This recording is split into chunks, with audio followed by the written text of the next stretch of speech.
এখন রানীমার কানে যদি এই কথা যায়, তোমার গিন্নি যদি এই কথা শোনেন, তারা নিশ্চয়ই ভাববেন আমি বুঝি তোমায় গুনটুন করেছি।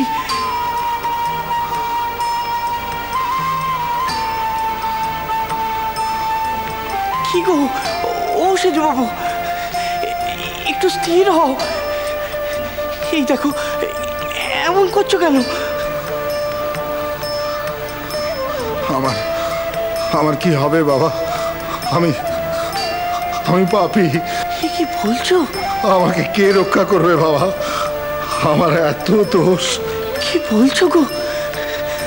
না না, মাই তোমার ইষ্ট দেখবে, মাই তোমার সাথে সাথে ফিরবে, মাই তোমাকে রক্ষা করবে। যাও যাও, মায়ের কাছে যাও, মায়ের কাছে গিয়ে মনের সব ভাব মাকে খুলে বলো। দেখবে দেখবে মা সব নিয়ে নেবে। হ্যাঁ গো, আমিও তো আমার সব মাকে দিয়ে দিয়েছি গো। পাপ পুণ্য ভালো মন্দ সব সব মাকে দিয়ে দিয়েছি। হ্যাঁ গো হ্যাঁ, ধর্ম অধর্ম বলে কিনা, সূচি অসুচি, জ্ঞান অজ্ঞান সব সব আমি মাকে দিয়ে দিয়েছি। শুধু শুধু ভক্তিটুকু চেয়ে রেখেছি, যাকে বলে শুদ্ধা ভক্তি, নিষ্কাম অমলা অহেতুকি ভক্তি।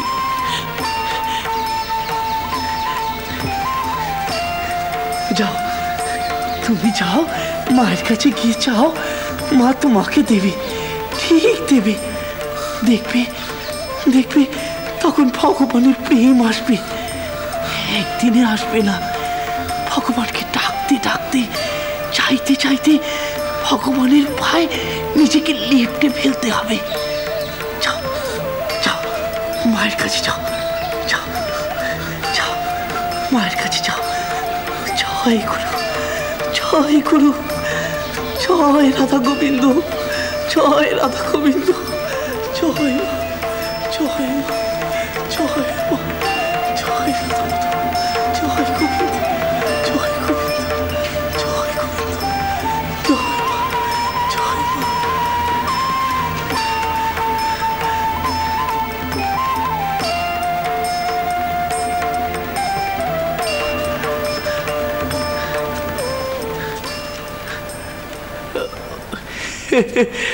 ও কি গো, আপনাদের আবার কি হলো? দুজন দুজনের রূপ দেখছেন? হ্যাঁ, কেমন যেন হয়ে গেল দুজনে।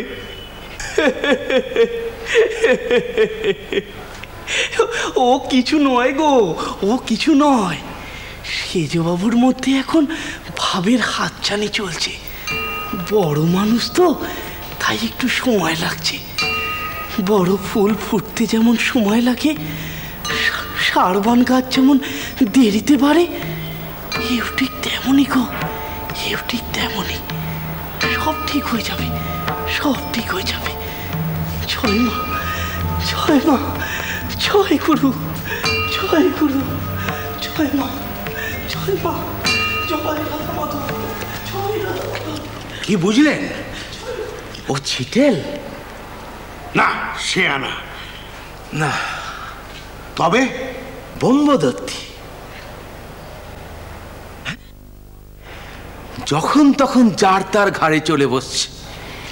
রানীর জামাই, হ্যাঁ, সেজকর্তা বলে কথা, তাকেও কিনা পায়ে টেনে ফেললো। ওরে বাবা! কি রে, হ্যাঁ, উত্তর না দিয়ে চলে এলি যে বড়? কেন, কি হয়েছে? কি হয়েছে? আজ তুই কি দেখিয়েছিস সেজবাবুকে? আমি দেখাতে যাবো কেন? তবে ও মা যা বুঝেছে তাই দেখিয়েছে। কি দেখিয়েছেন সেটা জানিস? হ্যাঁ জানি। ওই তো আমি মন্দিরের বাইরে হেঁটে বেড়াচ্ছিল, তো সেজবাবু আমাকে আসতে যেতে আমার মধ্যে শিব আর কালী দেখেছেন। তা আমি কি করব? আমি কি মাকে বলেছি যে ভেলকি দেখো? আসলে আমি জানি গো, আমি জানি কি হয়েছে। তুই জানিস? হ্যাঁ গো জানি। আসলে কি জানো, সেজবাবুর মনের মধ্যে এখনো দ্বন্দ্ব পুরোপুরি কাটেনি গো। হ্যাঁ গো, তাই নানা রকম মিলেমিশে ওর মন এখনো অস্থির দশার মধ্যে কাটছে।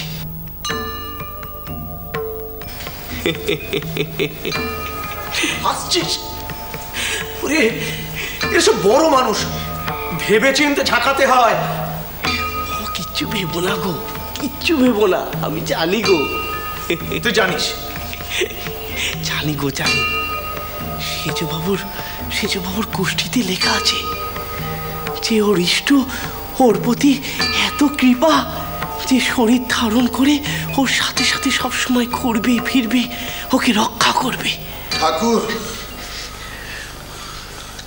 ঠাকুর ঠাকুর, আমি বুঝেছি যে তুমি আমার গুরু, তুমি আমার ইহকাল, আমার পরকাল, আমার ইষ্ট, আমার সর্বস্ব, তুমি আমার রক্ষাকর্তা, আমার পরম গতি। ঠাকুর, আমি আর কিচ্ছু জানি না ঠাকুর। ঠাকুর ঠাকুর, শোনো, তুমি আমার কথা এড়িয়ে যাও না। তুমি বলো, এ কথা তুমি কেন বললে? এইমাত্র তুমি যা বললে, কেন বললে তুমি বলো। তোমাকে বলতেই হবে ঠাকুর। হলধারী ঠাকুর, তুমি সাক্ষী রইলে যে ও এই কথা এই মাত্র বলেছে। তুমি বলো।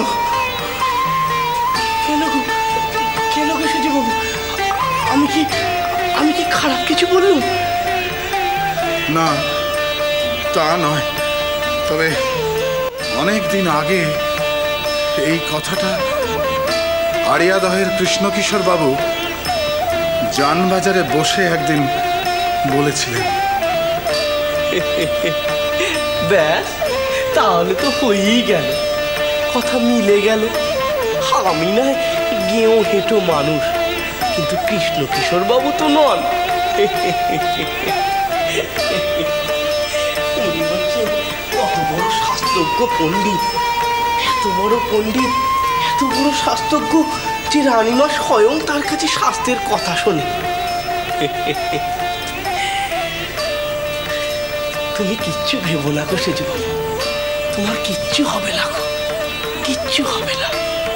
হ্যাঁ গো, তোমার এই খোলটার মধ্যে ভক্তি প্রেম এত রয়েছে যে মাই তোমাকে সবসময় রক্ষা করবে। ঠাকুর, মাই তোমাকে উদ্ধার করবে। ঠাকুর,